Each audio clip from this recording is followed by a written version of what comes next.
Sick of the bickering? We've got the solution. Thoughtful talk about the issues that matter in our community. Fresh Take with Josh Duclo. Be a part of the show by calling 281-1150 or email freshtake1150@gmail.com. Now, from the Myron Construction Studio, here's Josh Duclo.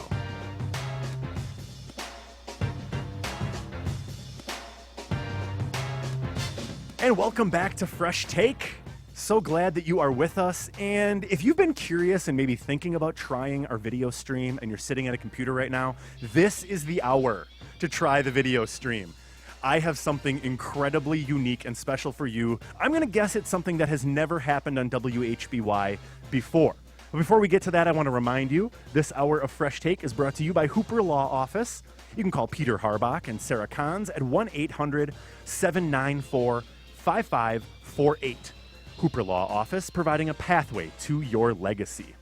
So yeah, like I said, you'll want to get to that video stream. It's available at WHBY.com or on our Facebook page. We are live streaming video of this hour where we are celebrating Navy Week. Navy Week is happening in Northeast Wisconsin, as you know.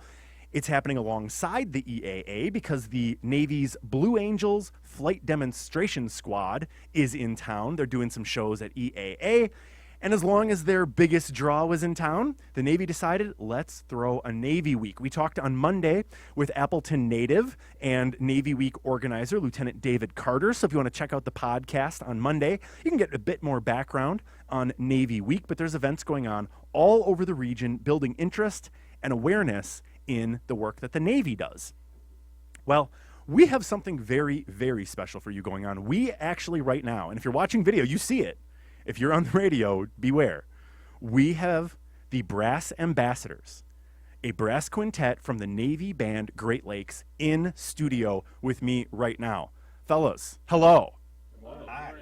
Okay, so as you can tell, they're a ways from the microphones because they've got instruments and music stands and things. They are going to be performing in this segment and the next segment songs from their repertoire. We're going to find out how they got started in the Navy and in music and the role that music plays in the Navy. We'll also run down your chances to see the Brass Ambassadors while they are in town this week. We'll go around quickly, introduce each of them, starting with Gregory Lopes. Hi, Greg. And Aaron Deaton. Good morning. And Jason Lucker. Nice to be here. And Ben Leitner. Hi, thanks for having us. And Colin Mose in the corner. Hey, Colin. Good morning. All right, so the talking might be a little different than you're used to, but this is what we needed to do to fit a brass quintet in the studio. Tight quarters, but I'm really excited to see how this is going to go. Before we hear directly from them, I do want to talk a little bit with Greg. So Greg, why don't we get you up here a little closer to this microphone and tell me a little bit about your story, how you got started playing music and then got into the Navy. Sure, yeah. So I think for me, like with a lot of musicians, I didn't really have much of a choice in it. It was something that from a young age, I was drawn to it. I knew I was bugging my mom at a very, very young age that when I was in elementary school, I was bugging her from probably second grade that I really wanted to play violin, And I started taking violin lessons in third grade, did that for a couple of years. And then when fifth grade hit, my town that I grew up in didn't have an orchestra. We didn't have an orchestra program. So I wanted to play with all my friends in the band. So the option of, okay, what are you going to play came up in that weird instrument with the slide thing. Yes. Looked really cool. Yes. So I wanted to play that. So the trombone. So I did that, and then eventually ended up picking up euphonium, which I felt was my calling. I had a band director in high school that was a really fantastic euphonium player, and he would play for us sometime, and I had never heard anything quite like that. Yeah, for those who aren't aware, the instrument with the slide that Greg referenced is the trombone, and I played trombone in high school, so I can agree that that slide seemed very attractive to like the 11-year-old me who was having to pick an instrument. Euphonium, is it accurate to describe it as kind of a mini tuba? That's perfect, yeah. Okay, yeah. So for those who aren't familiar, right, just imagine the big old tuba just condensed down a little bit. Yeah, and it plays in the same range or octave as the trombone, very similar to trombone, just looks like a mini tuba. That's perfect. Using keys instead of that really cool slide back and forth. So, Greg, you play euphonium. Aaron is playing trumpet, and Jason is playing trumpet. Ben is the lucky guy on the trombone. That's right. And Colin in the corner has the giant tuba on his lap. So he won't be getting too close to microphones, and I understand that that's just fine by him. So, Greg, that's how you got into music. What made you decide to get into the armed forces? Sure. Well, my story might be a little bit different than some of the other guys. Since I'm a euphonium player, when I went to college for music, went to college to study euphonium. Euphonium is a really unique instrument in that it's one of the only brass instruments that's not in an orchestra. So for us euphonium players, the military bands are the professional orchestras. They're it for us. Interesting. So Yeah. the instrument choice kind of defined the professional choices that would allow. It did, yeah. And I love orchestras, and Ben and I carpool together a lot to work. We live really close. We listen to a lot of orchestral music on our drives into work. I love orchestral music, but it's just one of those things that the instrument that I play kind of limited that. So I always knew for me that the military band was going to be probably in my future if this was what I was going to do, and it obviously was. Yeah. It obviously is. Yeah. It might be worth mentioning here also that the euphonium is not a typical instrument for a traditional brass quintet. That's true. It's usually a That's horn true. player, and we don't have enough horn players to go around, so Yeah. he's substituting on the euphonium Interesting. to fit this ensemble, and he does a great job. Yeah. It's He does, fantastic. Thank you. Yeah, that traditional brass quintet would include a French horn typically in its place. We've got the euphonium, a little different sound, a little lower register, but fills out the sound of the ensemble nicely. And so, Aaron, you play the trumpet. Correct. How did you get involved deciding that you wanted to get and do military service? How did you make that decision? Well, it's a similar story. Oh, different There you microphone go, here. sure. Okay, well, gosh, that's a hard question to condense here in such a short amount of time. But well, when it comes down to it, I needed a job, and I graduated with a music degree. What do I do? So military music seemed the obvious choice. Yeah. And let me say that I tried some other services, and they couldn't give me a job when I needed it. It was always, well, we'll hire you, but you got to wait until we got an opening in next summer at boot camp. There's always these schedules they go on, and I didn't want to wait. Well, each branch of the military service has its own music division. Would that be the word? Its own They music. have their own bands. They have Their own bands, yeah. I had a friend from high school that I played with who went into the Marine Corps and played in the Marine Corps band. And so each branch, I know they've got music that works in different ways for their branch of the service. We're going to get into that when we come back after the break. But before we take a break, I want to do what we're all waiting for and welcome the brass ambassadors to play their first number. So we've got microphones throughout the studio. We're going to do our best to bring you the best sound possible. I can't wait to see how Ben works this slide trombone here in the tight quarters. But Greg, before you guys get started, what is the number that you guys are going to be playing? Sure. The first piece that we're going to play for you is a piece named Ashokan Farewell. Jason, do you have any information on it really quickly? Yes, this piece was written as the closing piece of music for the Appalachian Music Festival. That it's an annual event, so this is traditionally their final piece of music. It's made famous most people will have heard it in Ken Burns' Civil War series. Interesting. All right, so something that might sound a little familiar to you. Ashokan Farewell. This is the brass ambassadors from the Navy Band Great Lakes. Gentlemen, go right ahead.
was Ashokan Farewell by the Brass Ambassadors from the Navy Band Great Lakes. It's the brass quintet of the Navy Band Great Lakes.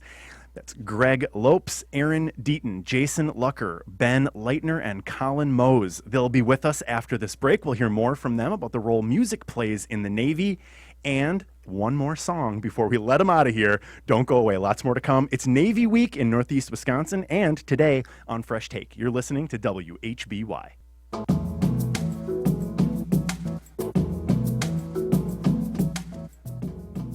And with me in the Myron Construction studio today is the Brass Ambassadors, the brass quintet that is part of the Navy Band Great Lakes. You heard them before the break. We've got one more number for them to perform. Before we do, though, Greg, tell us a little bit about Navy Band. How many bands are there in the Navy, and what function do they perform? Sure, yeah. So we have 11 official Navy bands. 9 of those bands are fleet bands, which is what we are. So Navy Band Great Lakes, for example, is stationed just outside of Chicago, in North Chicago, a little north of the city. And we have bands stationed throughout the country and several areas where there are Navy bases, obviously. And then we have 3 bands that we consider OCONUS, or overseas, which Hawaii technically is considered overseas for us. And then we have a band in Japan and in Italy. Oh, wow. So bands all over the world. Do musicians typically switch between bands, or once you get in one band, you kind of stick with it for your career? Sure, yeah. So we rotate, or PCS as the military calls it, just like everyone else does, usually, every 2, 3, 4 years, depending on, what the needs of the Navy are at that time. Have any of you been stationed in any of the overseas bands? Yeah? Yes. Yeah, and what's that experience like?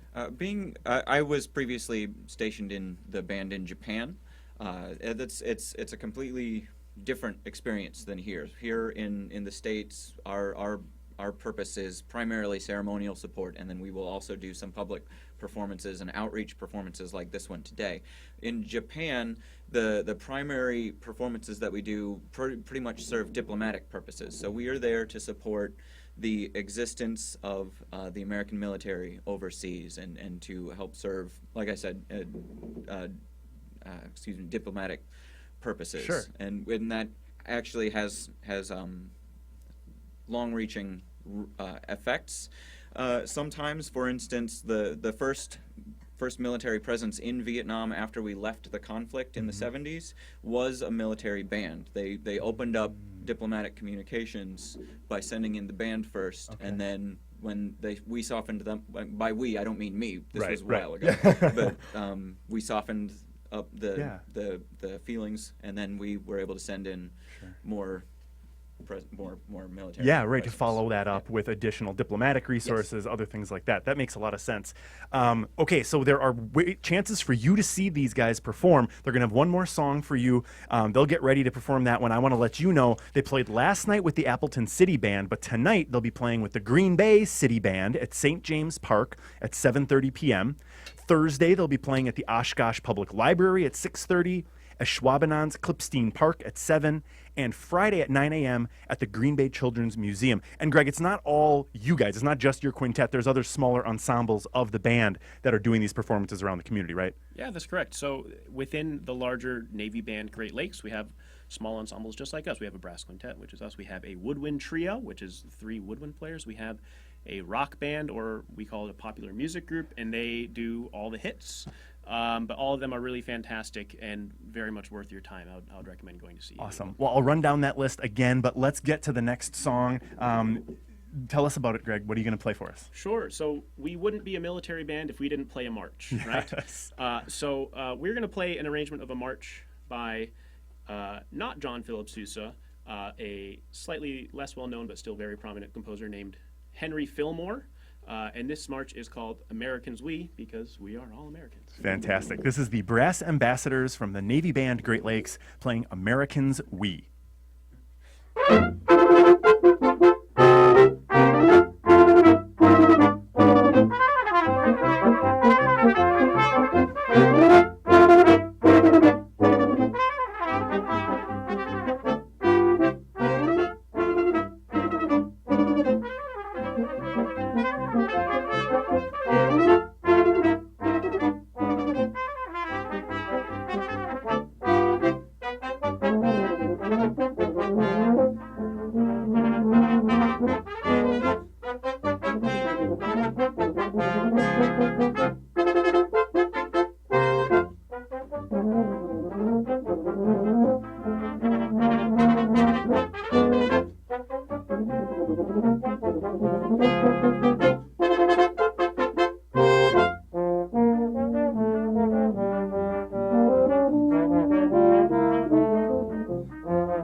Americans We by the brass ambassadors from the Navy band Great Lakes. That is Greg Lopes, Aaron Deaton, Jason Lucker, Ben Leitner, and Colin Mose. Gentlemen, thank you so much, not only for your performance here today, but for your service to our country and for defending our freedom. I really do appreciate it. Thank you very much. Thank you for having us. When we come back, we will have Command Master Chief David Robinson, the head officer of the USS Green Bay, with us. He'll tell us about life on the ship and about what his sailors have been doing this week during Navy Week here in Northeast Wisconsin. Back with more on Fresh Take right after this on WHBY.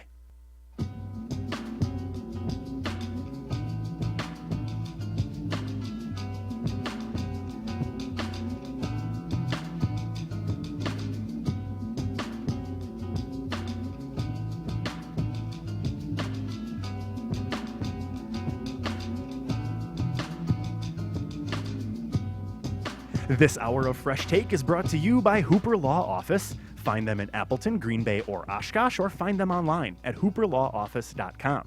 Hooper Law, providing a pathway to your legacy. Well, that was fantastic to hear from the brass ambassadors, the brass quintet that's part of Navy Band Great Lakes. If you missed that part of the show, you're going to want to go. Yeah, the podcast will be fine. You'll hear them. They sounded awesome. Go check out the video. We're live streaming video of this hour at WHBY.com and on our Facebook page. You can get those videos. They'll be stored there forever on our website. You can check out the performance of the brass ambassadors. Now joining me in the Myron Construction Studio is Command Master Chief David Robinson. He is the senior enlisted officer on the USS Green Bay. Master Chief Robinson, welcome to Fresh Take. Thank you for having me. So glad to have you here. Appreciating all the presence of the Navy here for Navy Week in Northeast Wisconsin. As I mentioned earlier, the Blue Angels, that flight demonstration squad, probably what everyone's familiar with from the Navy. Those Blue Angels will be flying as part of EAA. And before we get started, I do want to remind everybody, you'll have a chance to see ensembles from the Navy Band Great Lakes tonight when they play with the Green Bay City Band at 7:30 in St. James Park, Thursday at the Oshkosh Public Library at 6:30, at Ashwaubenon's Klipstein Park at 7, and then Friday morning at 9 a.m. at the Green Bay Children's Museum. So plenty of opportunities to see the Navy Band for yourself. But Master Chief Robinson, you're not a musician. You oversee work and life on the USS Green Bay. Before we get to that, is this your first visit to Green Bay? Yes, it is. My first visit. I'm having a ball here. Everybody's so nice and warm and welcoming. I'm glad to be here. I am glad to hear that. Where do you call home when you're not on deployment? Sasebo, Japan is a home port for USS Green Bay, so we've been there a couple years now. Okay. And where did you grow up here in the States? Well, Tampa, Florida, our hometown. Okay, great. So exploring some of the North Woods here as far as that goes. And Yes, getting I am. some Midwestern hospitality. Yes. And the weather is great. So We have had I'm great enjoying weather. it. Good. I'm glad to hear that. Well, if you've got questions for Master Chief Robinson about what his role is like on the USS Green Bay or what life is like there, give us a call. 281-1150 is the number, or email me, freshtake1150@gmail.com. Now, the reason that you're here, Master Chief Robinson, is because you are the senior enlisted officer on the USS Green Bay. And as part of Navy Week, there is an effort by the Navy to build a connection between the sailors on the ship named for Green Bay and the community in and around Green Bay. Tell us a little bit about what you're doing here to help build some of those connections. Well, we've had an opportunity to serve it and talk to the Boy Scouts, Boys and Girl Scouts. We had an event at Habitat for Humanity, and we're currently working with the St. Vincent thrift store, helping out and just doing what we can to be a part of the community. So doing some volunteer work while you're here, Absolutely. We're connecting loving with it. groups. That's fantastic. Is there an interest, and maybe this is more of a second level interest, in sort of introducing young people to possible careers in the Navy? Yes, one of the main things we like to show as a Navy force is not just about life on board a ship, fighting in the desert, but it's serving our local community, showing them what we represent, and that's being a good servant to mankind. Yeah, that's fantastic. That service ethic goes beyond military Absolutely. service to community service as well. Absolutely. That's fantastic to hear. So tell us a little bit about what life is like on the USS Green Bay. You told us you're stationed in Japan, so that's sort of home base. Yes. While you're on the ship, what's life like there on the ship? I tell you, being on board Green Bay is similar to like walking around in the city of Green Bay. My first visit has been, like I said, warm and welcoming, and that's the kind of atmosphere we like to create, that warm and welcoming type teamwork, team building atmosphere.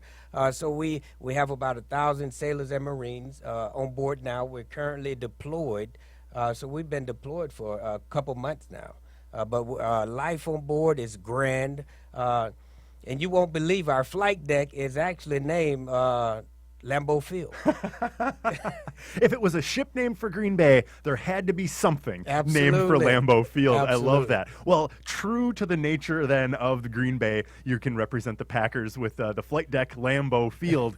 1,000 soldiers, sailors on the ship there with you. It's almost like taking a small Wisconsin town and putting it on a big giant boat. Yes, you're absolutely right. And each sailor has their own unique role within the team on the ship. Is that how that works? Yes, so the ship is built, and every sailor on board or Marine on board have specialties that they specialize in, whether it's cooking or whether it's in engineering or whether it's help launching the helicopters or whether it's working with computers, you name it, there's a support system in place or a sailor or Marine that's been schooled properly to educate any type of gear to make us be able to run out to sea and do what we need to do. Sure. My grandfather was actually a chef in the Navy, so he was a cook. Oh, really? Yeah. What? You won't believe this. I was a cook. You were? I was.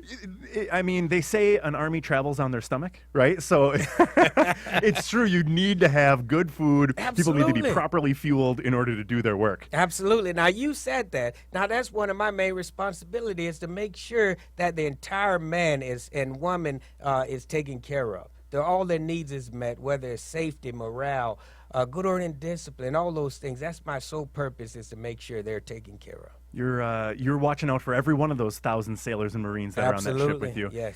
And so, day to day, tell us a little bit about what it's like being a Command Master Chief, which, by the way, I know you probably didn't come up with that title, but that is a great title, Command Master Chief. But in that role, you told us you're responsible for morale and health and safety. What does a typical day look like? Are you more like a high school principal? Are you more like a daycare instructor? What is your day-to-day like? What kind of things are you doing? Well, my captain, Captain Nate Moyer, we start off in the morning and with my executive officer, Tom Schultz, Captain Tom Schultz. So we start off and we have our morning talks and we talk about what we're expecting for today. And we go through day events and we make sure, as I said, the sailors are taken care of, and as well as families. So if there's family issues, I make sure that they're taken care of as well. Mm-hmm. So when you're on the ship, you are deployed. That'd be the way of talking about that. You're out doing some kind of mission. What kind of missions does the USS Green Bay get deployed on? What kind of things are you asked to do on behalf of the Navy? So being deployed, we're what you call a forward deployed asset. So we're forward deployed and we're at the president's call. When he need a ready asset, we're actually America's 911 LPD. That's what Green Bay is. We don't have to be combat ready, we're ready. we're ready. We don't have to get ready. We're ready for the fight. Most recently, we just completed an exercise, Tasman Sabre, working with our Royal Australian Navy and the Royal New Zealand Navy, and we're just concluding a great exercise with them. Interesting. And so, as in our domestic politics here, we're hearing more and more about the conflict potential on the Korean Peninsula.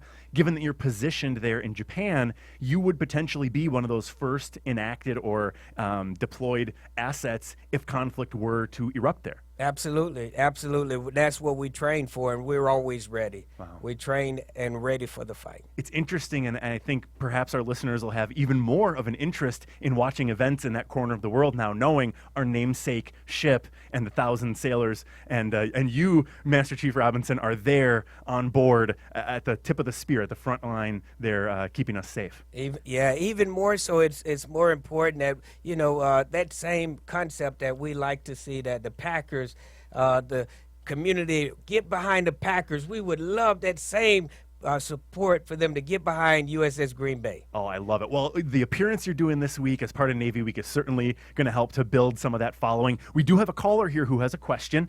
Ken is on the line with a question about Navy SEALs. Ken, what's on your mind? Good morning, guys. Sir, thank you for you and all your crew for your service. We, as all Packer fans, appreciate very much the things you have to go through to protect our country. And my question is, are there any Navy SEALs on board, or is that something you can't, talk about? Sure, we could talk about it, but we don't currently have them. If a need arises, sure, we would bring them on board, but they're not permanently attached to USS Green Bay. The only assets attached to Green Bay are regular active duty sailors and Marines. And we have about 400 sailors and then about 700 or so Marines that we bring on board. Okay, well, thank you very much, and again, thank you for your service. Yes, sir. And thank you so much for the phone call, Ken. Last thing with you, Master Chief Robinson. Too many titles there. Master Chief Robinson. We don't have to get into the politics of it, but just today, President Trump announced that he wants to change the composition of the military, prohibiting transgender Americans from serving. I want to ask you, in your service, overseeing 1,000 people on a ship, what is the importance of morale and cohesion for your unit, and what contributes to or detracts from, in your experience, the proper functioning and highest performance of your team? I tell you, all we need is a sailor to come to work or a Marine to come to work. What they do on their own time, that's their own time. I just need an able body that I can train for the fight. That's all we need. Somebody who feels that commitment to serve the country and is there at your disposal to Yes. do what they're told, right? Absolutely. Well, it's important that the missions that come down from on high are fulfilled to the highest potential. Great folks like Command Master Chief David Robinson here with me, Senior Enlisted Officer on the USS Green Bay. He is leading the force, 1,000 sailors and Marines strong on the USS Green Bay. They're here all over town, and you've got chances to interact with them, events that they've been doing at the Boys and Girls Club, other places throughout the community, volunteering, including at St. Vincent de Paul today here in the Fox Valley. Master Chief Robinson, thank you so much for making time to join us here today on Fresh Take, and thank you for your service. Thank you. Really appreciate it. All right, that'll do it for our Navy Week coverage today on Fresh Take. When we come back, we'll recap the Senate healthcare progress, if you want to call it that, question mark, and other things in politics that have happened just since we've come on the air today, one of which we just mentioned. We'll come back and to wrap up the politics beat before we wrap up Fresh Take today on WHBY.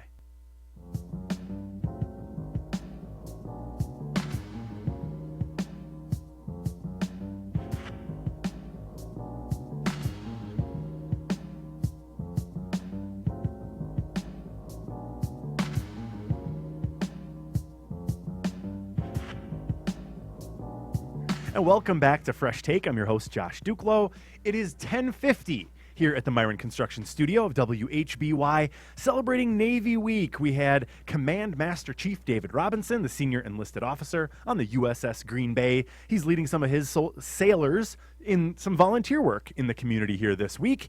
Of course, the Blue Angels Flight Demonstration Squad will be putting on performances at the EAA, and we had the Brass Ambassadors from the Navy Band Great Lakes playing in studio this morning. If you want to catch them, you can see them tonight playing with the Green Bay City Band at 7:30 at St. James Park, on Thursday at the Oshkosh Public Library at 6:30 p.m., or on Thursday at the Ashwaubenon Klipstein Park at 7, and then on Friday at 9 a.m., an ensemble of the band will be playing at Green Bay Children's Museum. So lots of opportunities to see different ensembles from Navy Band Great Lakes.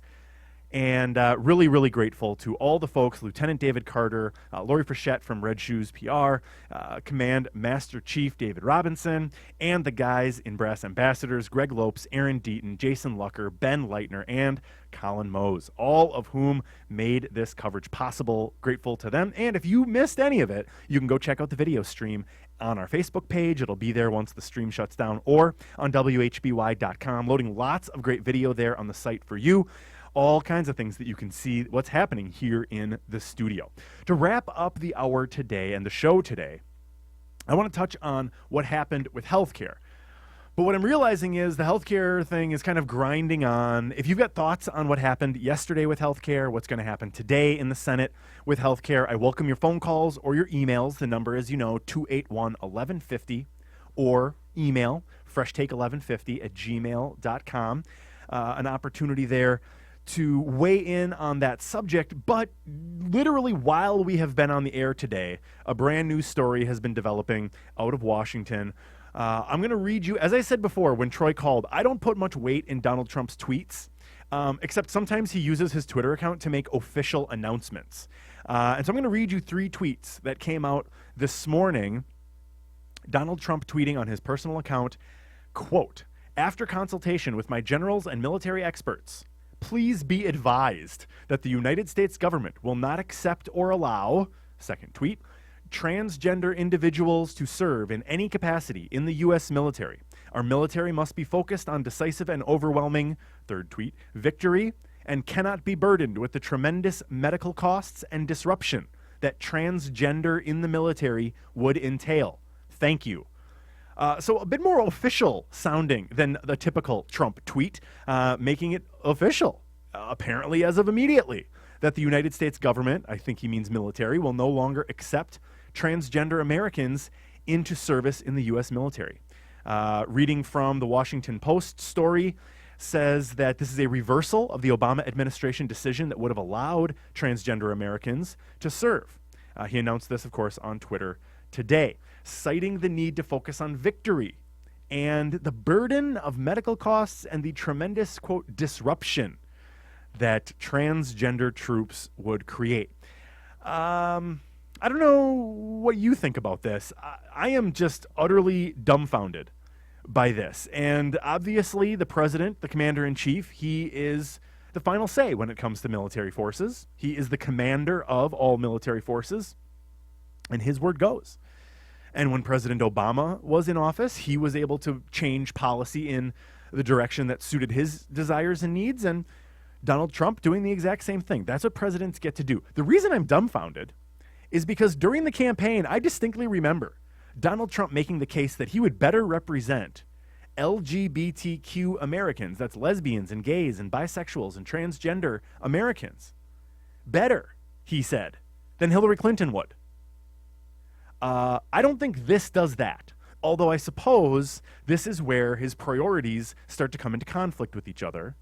If he believes that transgender soldiers would be a disruption and a costly medical burden, then that might get in the way of his priority of America first and restoring America's strength on the world stage.